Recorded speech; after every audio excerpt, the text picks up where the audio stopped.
Our next speaker is Liz Huff. She attended both the culinary and bachelor's program of New England Culinary Institute in Mount Montpelier, Vermont. After school, she began her career on the East Coast as a food services manager and then moved on to be a butcher. Some of us might not think that that sounds like fun, but when Julia Childs is one of your customers, you might change your mind. After the butcher shop, Liz went on to manage a Spanish tapas restaurant near Harvard Square. Being a small town girl at heart, Liz finally moved home to Missouri. She's owned 2 restaurants, started a natural salad dressing and marinade company, has catered many events and taught numerous cooking classes in Marshall, Sedalia, and Columbia. In her spare time, now most of us would think that cooking, you don't have a spare time. In her spare time, Liz is interested in all things creative and has recently started designing and creating stained glass pieces, repurposing tired furniture, and honing her photography skills. She has also been drawing quite a bit, and you can check out some of her artwork on Facebook. Let us welcome Liz Huff.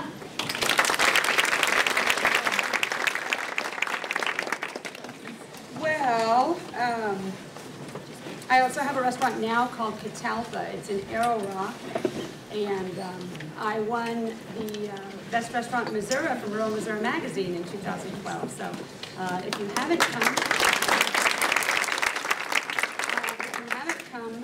to the restaurant, I'm open every weekend until New Year's, and on New Year's Eve as well, and then again on Valentine's Day. My sister's just had twins yesterday in Boston, and she's 43 and she's having her first baby, so I'm going to go there for the whole month of January. So don't come to Catalpa in January because I'll be holding babies in Boston. But yeah, so the title of this little program we're doing right now is Courage Through Food. When I've taught cooking classes, like for the past 8 or 9 years now, I am a big proponent of teaching method instead of recipes. That's why when you come to my classes, I don't have any printouts, I don't have anything written down. If you'd like to write things and make notes, that's great, but if you wanted a recipe, you could go online. There are tons of recipes online. You can watch the Food Network. There's definitely tons of places you can get recipes, but I like to teach people to kind of branch out and do their own thing. Because if you're chained to a recipe, you're just going to do that recipe over and over. But if you know the method and the basis behind doing, let's say, a cream sauce or well, there's tons of different things you can do. Stock-based soup or pizza or whatever, or sandwiches even, then you don't need a recipe. You just do what you like. You know, if you have a recipe, if you see a recipe and it says calls for lots of garlic and you don't like garlic, which is totally foreign to me because I use tons of garlic, but just omit the garlic and use shallots or scallions or something else that you like. Food is alive and it's a breathing, living thing. And I think in our society we have gotten so far away by using so many prepared foods and so easy, convenience. We're all busy. You're all busy women, and I am too. But at the restaurant, I like to make everything from scratch. I don't buy any processed things. I use all fresh ingredients, and I try and use Missouri products whenever possible. My friend's children, just 4 small children, and they raise my chickens outside of Marshall on Highway 65. So I use fresh chicken. I use the prawns that we're going to use today. We're going to make a ceviche, a tropical ceviche, which doesn't involve any cooking at all. The shellfish is cooked with lime juice. It's a chemical reaction, and Mary likes the chemical reactions. Kind of like science. But all these prawns right here, which took a while to peel this morning, come from rice farms. Where's Catherine? Hi, Catherine. They actually have a prawn pond, too, now. 2 prawn ponds in Clifton Hill, right near here. And so that's where I get my prawns. Who else can say they get local prawns, right? It's a pretty neat deal.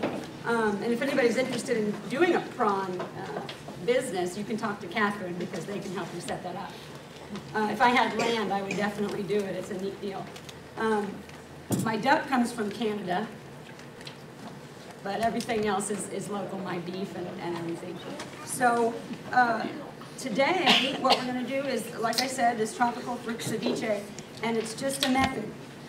And, you know, I'm going to show you the basics of how to do it, and I brought all kinds of different fun ingredients to throw in there because this is what I happen to like. If you don't like these things, you don't like mangoes, you just use pineapple, you know?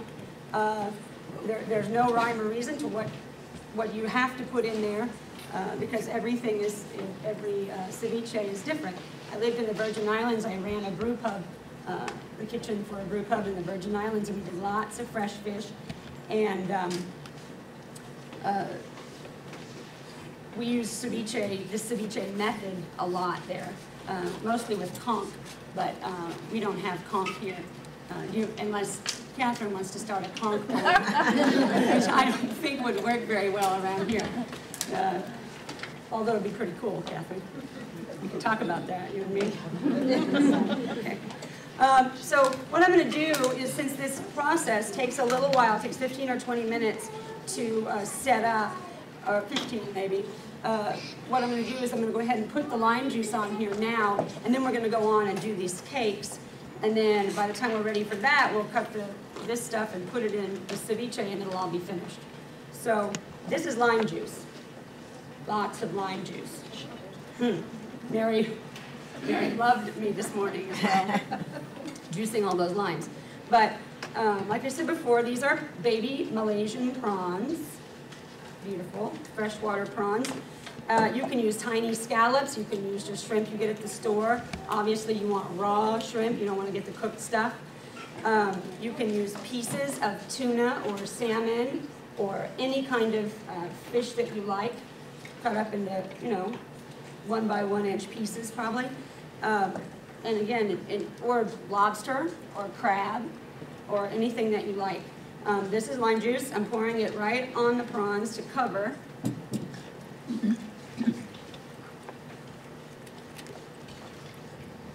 See how it's all, you see? Oh, it's so cool. Wow, okay. I don't need to walk around and show everybody stuff, do I? Let me wash my hands here. All right. Now, we'll set this to the side. Now we're going to do a cake. And I actually already made, this is a triple chocolate mocha brownie cake that I have done.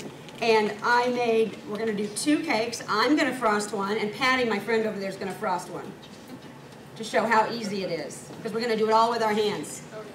We don't use any, I never frost a cake using any knife or cake spreader or anything. I do it all with my hands. Because your hands are your best tool. Okay? I don't want anybody to be afraid of doing it, so I'm going to have Patty do one to show you how easy it is. So, like I said before, this is a triple chocolate mocha cake. And what I did was I just used my favorite brownie recipe. You want it to be nice and dense.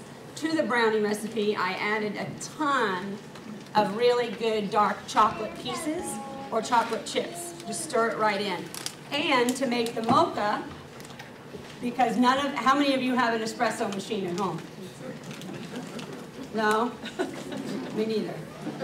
So what I do is, this is just plain old instant coffee. Just put a bottle of that instant coffee right in your mix. Anything turns into mocha. Anything. Okay? You can even cook it down with a little bit of cream, just warm it with cream to dissolve it, and then you can add it into whipped cream at the end to make a mocha whipped cream. So many things you can do with this stuff, and this is like $1 at the grocery store. So for $1, you can make anything into mocha. Okay? Pretty simple.